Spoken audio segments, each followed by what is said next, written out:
Assalamualaikum warahmatullahi wabarakatuh. Yang terhormat kepada Bapak Dr. Muhammad Shoaibul Itmam, MH, selaku dosen pengampu mata kuliah Arbitrase Syariah. Perkenalkan, saya Eli Ermawati dari HIS 5B. Di sini saya akan memaparkan sedikit materi mengenai apa itu arbitrase internasional.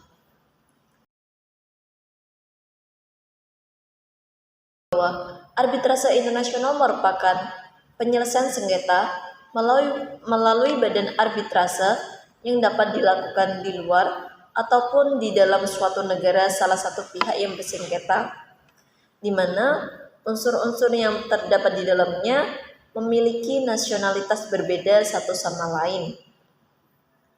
Arbitrase internasional merupakan bentuk penyelesaian sengketa internasional antara bisnis dari berbagai negara, serta antara investor asing dan negara.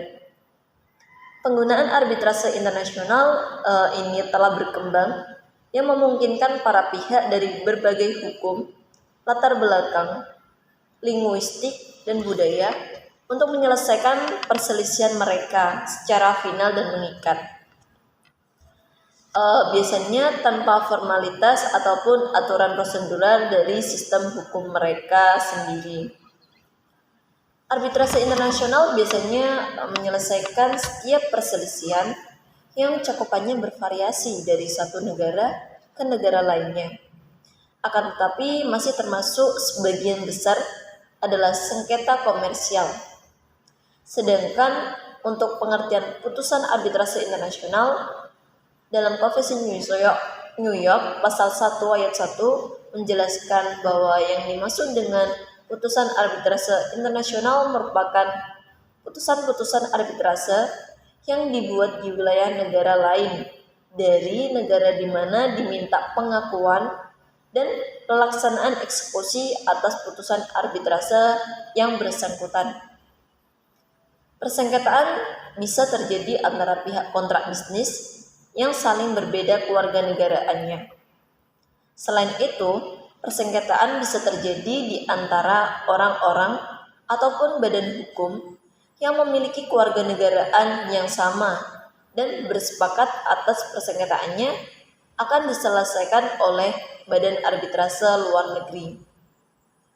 Putusan arbitrase tersebut merupakan putusan arbitrase internasional. Nah, maksud dari internasional ini didasarkan pada tempat yang dijatuhkan putusan arbitrase. Selain itu juga didasarkan pada hukum yang digunakan para pihak dalam menyelesaikan sengketa arbitrase tersebut.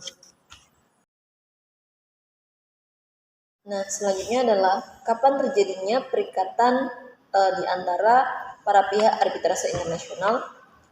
Sebelum kita berbicara mengenai hal itu, perlu kita ketahui bahwa perikatan merupakan suatu hubungan hukum antara orang yang satu atau lebih dalam lapangan harta kekayaan, di mana satu pihak berhak atas prestasi dan di pihak lain wajib memenuhi prestasi itu. Nah, unsur-unsur dari perikatan ini yakni dengan adanya hubungan hukum, adanya prestasi, dan merupakan lapangan harta kekayaan. Perikatan dapat timbul karena persetujuan atau perjanjian dan karena undang-undang. Terjadinya perikatan pada arbitrase internasional terjadi sejak para pihak sengketa menuju arbiter untuk menyelesaikan permasalahan mereka.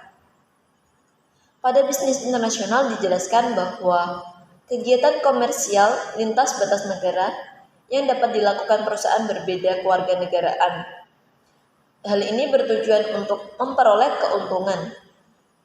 Sedangkan untuk hakikat transaksi bisnis merupakan kegiatan atau proses yang meliputi kegiatan tawar-menawar satu pihak dengan pihak lainnya tentang hak dan kewajiban para pihak sehubungan dengan objek bisnis, prestasi, dan resiko.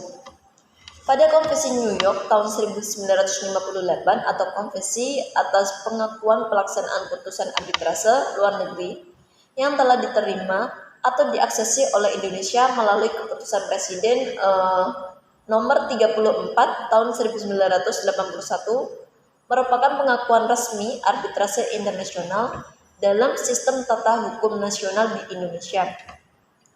Pelaksanaan eksekusi ini mengikuti tata cara dalam hukum acara perdata yang berlaku di Indonesia. Disesuaikan dengan pasal 66 huruf D bahwa putusan arbitrase internasional dapat dijalankan di wilayah hukum Indonesia. Harus mendapatkan penetapan eksekuator dan eksekuator baru diberikan apabila telah dilakukan pendaftaran di Pengadilan Negeri Jakarta Pusat. Dalam pasal 67 ayat 1 menjelaskan bahwa untuk permohonan pelaksanaan putusan arbitrase internasional dilakukan setelah putusan tersebut diserahkan dan didaftarkan oleh arbiter atau kuasanya kepada Panitera Pengadilan Negeri Jakarta Pusat. Sebelum kita mengetahui lebih dalam apa saja sih permasalahan-permasalahan dalam arbitrase internasional, perlu kita ketahui di dalam arbitrase internasional terdapat 4 asas. Yang pertama adalah asas final dan binding, merupakan putusan arbitrase asing sebagai putusan yang mengikat dan mempunyai eksekusi terhadap para pihak. Asas yang kedua adalah asas resiprositas, yakni yang menyatakan bahwa putusan arbitrase internasional hanya diakui serta dapat dilaksanakan di wilayah hukum Indonesia jika memenuhi syarat putusan. Sedangkan yang ketiga adalah putusan terbatas sepanjang hukum dagang. Putusan ini merupakan putusan arbitrase internasional terbatas pada putusan yang menurut ketentuan hukum Indonesia termasuk dalam ruang lingkup hukum perdagangan.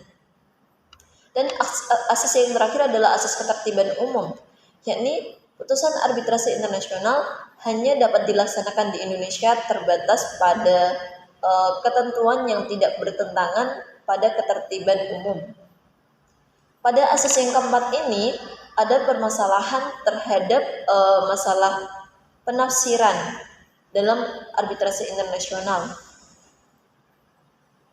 Masalah penafsiran terhadap makna dari ketertiban umum atau public order. Asas ketertiban umum ini diatur dalam pasal 5 Konvensi New York tahun 1958 yang menyatakan bahwa putusan arbitrase dapat ditolak pengakuan atau pelaksanaannya jika menjadi bertentangan dengan public order di negara tersebut.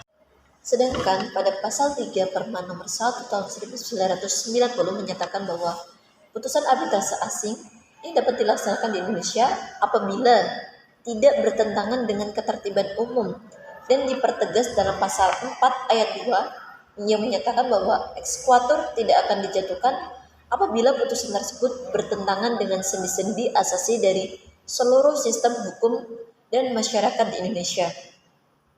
Selain dari masalah penafsiran, pelaksanaan putusan arbitrase internasional di Indonesia memiliki beberapa hambatan terkait dengan tidak adanya pengaturan jangka waktu ataupun tenggang jangka waktu pendaftaran dan jangka waktu penetapan eksekuator, yang menyebabkan ketidakpastian hukum bagi para pencari keadilan karena tidak jelas kapan putusan arbitrase akan dieksekusi, dan dengan tidak diaturnya jangka waktu tersebut penetapan eksekuator, maka upaya perlawanan lawan harus menunggu.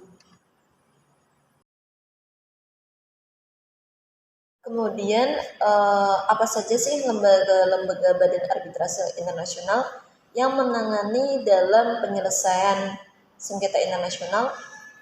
Nah, perlu kita ketahui di antara badan-badan tersebut adalah salah satunya Unilateral Arbitration Rules, the London Court of Arbitration, ICC Court of Arbitration, dan Badan Arbitrase Nasional Indonesia ataupun BADI, dan lain sebagainya.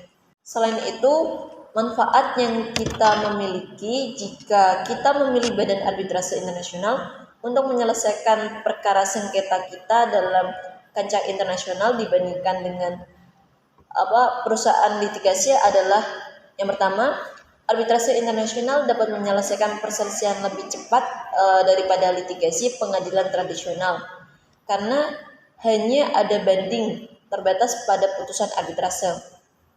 Yang kedua, arbitrase internasional bisa lebih murah daripada litigasi pengadilan tradisional. Yang ketiga, arbitrase internasional dapat memberikan keadilan berkualitas lebih baik, karena banyak pengadilan domestik itu terlalu membebani, yang tidak selalu memberikan waktu yang cukup bagi hakim untuk menghasilkan keputusan hukum yang berkualitas tinggi. Klien dapat memainkan peran aktif dalam memilih arbiter yang merupakan pakar industri dalam arbitrase internasional daripada seorang generalis seperti banyak hakim pengadilan domestik. Yang keempat adalah arbitrase internasional fleksibel dan masing-masing pihak di dalam perselisihan bisa memainkan peran penting dalam memilih prosedur yang paling tepat untuk menyelesaikan perselisihan internasional. Memutuskan apakah akan memasukkan prosedur seperti pembuatan dokumen. Yang kelima adalah arbitrase internasional dapat bersifat rahasia yang berguna jika para pihak ingin melanjutkan hubungan bisnis mereka atau untuk menghindari publisitas negatif. Arbitrase internasional itu netral. Ini sangat penting karena untuk transaksi lintas batas, karena itu menghindari kemungkinan ataupun keuntungan pengadilan rumah untuk satu pihak. Di negara-negara tertentu, hakim tidak berkuasa secara independen. Dalam arbitrase tradisional, penghargaan harus dibuat secara independen atau tidak bisa ditegakkan. Dalam kasus-kasus tertentu, seperti sengketa investor, negara, arbitrase internasional menawarkan solusi, salah satunya untuk pelanggaran terhadap hak hukum.